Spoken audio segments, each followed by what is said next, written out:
Hi, so I thought I'd make a real quick video on Bitcoin margin lending, but this is targeted at somebody who has never necessarily bought Bitcoin before.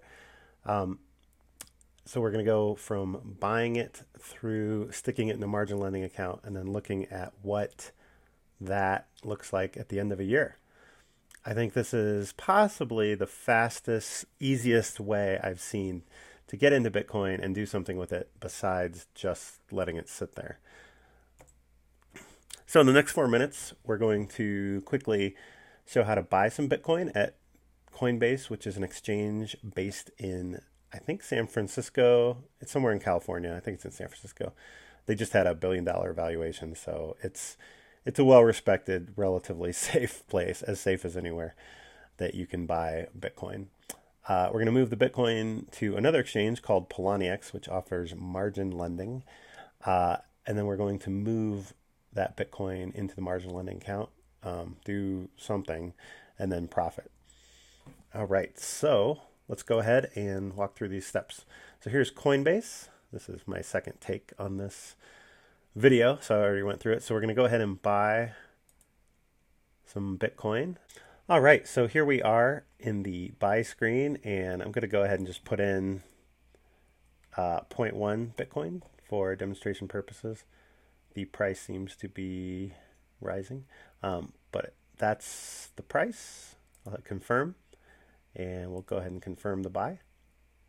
There's a small fee, depending on your what you think small is.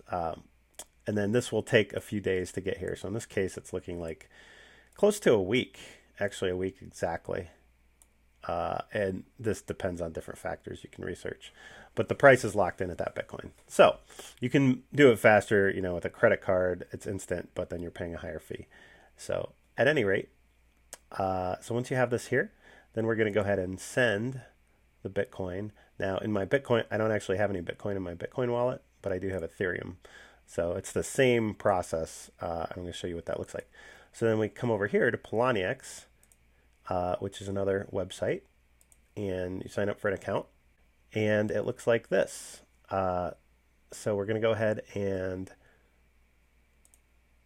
look at our different addresses. Deposits and withdrawals is where you can deposit money here. And this is always a little concerning. It starts with 0, but it's loading in the background. So if we give it a second, there we go. That's better than 0, especially if you've sent money here. So here's Bitcoin. Go ahead and click on deposit. And this is the deposit address. So we want to copy and paste this into here. But since I'm not doing Bitcoin, I'm going through the exact same process, but I'm moving Ethereum just because I want to show you exactly what it looks like. And here's warnings. Oh, minimum is 1. Gotcha. All right. So it looks like I have to move 1 Ethereum. So let's go ahead and do that. So I'm going to say move 1 Ethereum to this address. Now, the first time you move anything from one exchange to another, I highly recommend sending like $1 or maybe $5 or $10, something small, so that you can verify it's all working the way you think. Because with cryptocurrency, if you send something to the wrong address, there's no bank to call. There's nobody to say, hey, I messed up. It's gone. That's it. So just don't mess up. It's not that hard. Just pay attention. Double check. So we're sending Ethereum. We're sending to our Ethereum wallet from here, and we're sending Ethereum. So looks good. I'm going to say transfer to Poloniex. And we send the funds, and that's it. You have to enter. It's a good idea to set up something called two-factor authentication, so it verifies that you are who you say you are because you have a cell phone that is generating numbers every 30 seconds that are synced up with your account. So I went ahead and entered that. Whoops, put in the wrong code. Let me do that again. Try that one. All right, so that's sent. So then after, in the case of Bitcoin, after sort of 5 minutes to a half hour, it should show up in Poloniex, if not sooner.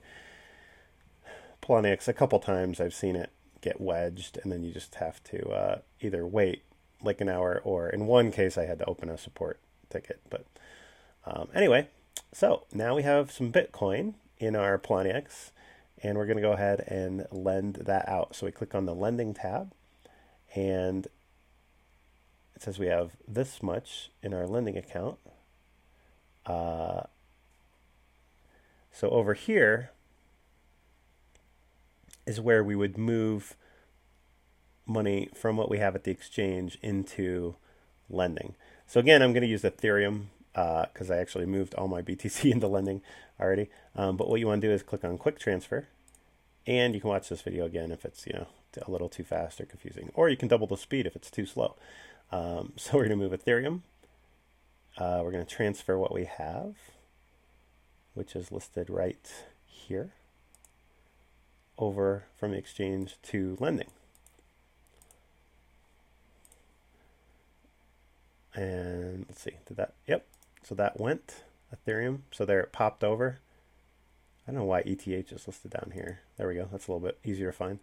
So that moved over here. So now it's time to actually lend out our money. So I'm going to click on BTC because for some reason the BTC rates are much higher. So you can see it's like 0.11, but if you scroll down a little bit, these are low, but 0.15 is what I've been using. I have a feeling that these are probably even better rates you can get. And actually, Bob and I are working on setting up a bot that optimizes the margin lending, which can increase. You want to be sure that your loan rates are not too high so people don't use them, but you want to get it on the right target. So anyway, I'm going to go ahead and lend out some Ethereum, but I'm going to do it like BTC. So let me click on that. All right. So as you can see, these rates are all much, much lower, but I'm going to pretend like this is BTC, in which case I'd put in 1.115. And this is daily. I'm going to go ahead and loan it all out. Nobody's going to use this because I have a much higher rate than most people. And duration people seem to lend it out at is 2 days. So I'm going to say offer loan. So this is going to go into our open loan offers. Oh, it has to be at least one Ethereum you have to lend out, which I don't have. Anyway, had I done that, it would have popped here in the open offers. And then if you have a rate that people like, then it will pop down here. So as you can see, I'm loaning out for various amounts. Oh, this is interesting. I have a bot running in the background, and it's actually been running my loans, which I didn't realize. So that's good. It's loaning out money at these higher rates. I'll have to redo my calculations. So anyway, that's it. We've gone from buying BTC to moving it here to Poloniex and margin lending it out. And now we're going to look at how much we're going to make. The only thing I did in this video was, in some cases, I substituted Ethereum for BTC. All the steps are the same. Hopefully that wasn't too confusing. I did that just because I didn't have any BTC available to move. But the reason you want to use BTC, for some reason, these rates are so much higher than all the other cryptocurrency lend rates. Part of that has to do with the fact that you have to pretty much use BTC to get other crypto coins. That's becoming less the case as Ethereum gets more popular. So let's go ahead now and look at profit. All right, so let's look at some numbers if we do some margin lending. So we're going to put in, for an example, $1,000 US dollars. Bitcoin is currently around $28.50 per Bitcoin, but that doesn't matter to us at all for this. The rate that we buy it at has no impact on any of this. Now, it can go up or down over time, and I'll talk about that in a minute, but you can buy any fraction of a Bitcoin. So let's say we invest $1,000 US dollars. Now, our daily lending rate that we were looking at is 0.15%. Annually, we multiply that times 365, because we're getting this interest rate every day. That comes out to 54.75%, which is pretty amazing. So our profits after a year would be $547. However, the story is more interesting because that interest is compounding. And so there's a formula in this spreadsheet that calculates compound interest.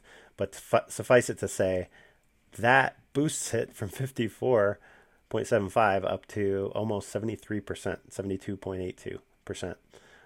So now our profit on a $1,000 investment after a year is $728.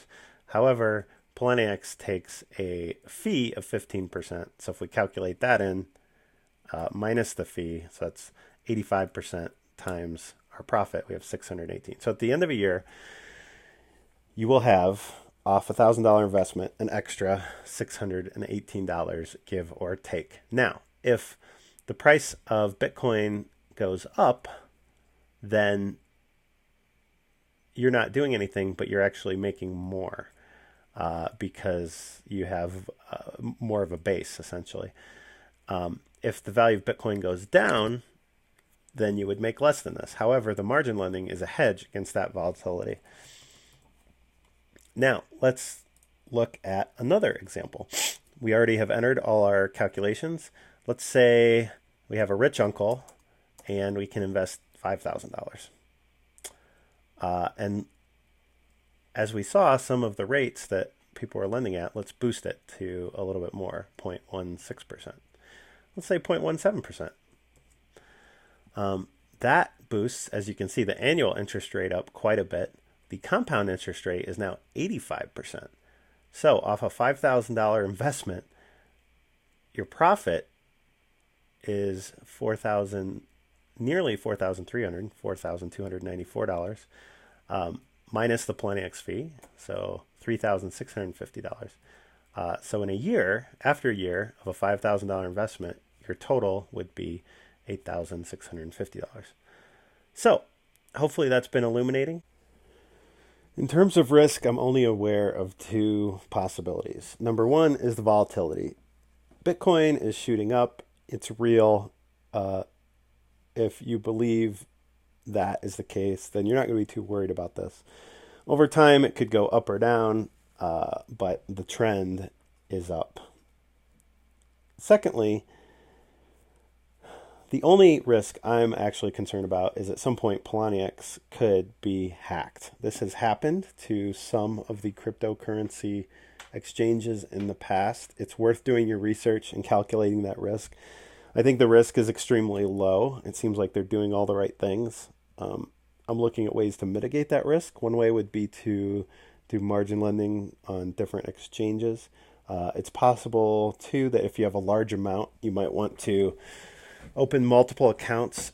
I need to look at the history of exchanges, but I think when exchanges have been hacked, it's just certain accounts, not all their accounts. So that would be a way to potentially mitigate risk. So there you have it, Bitcoin margin lending. I hope this has been useful. Feel free to give me feedback. And I think it is sort of the fastest, easiest way to both get into Bitcoin and have a way to insulate yourself from some of the risk. Thanks for listening.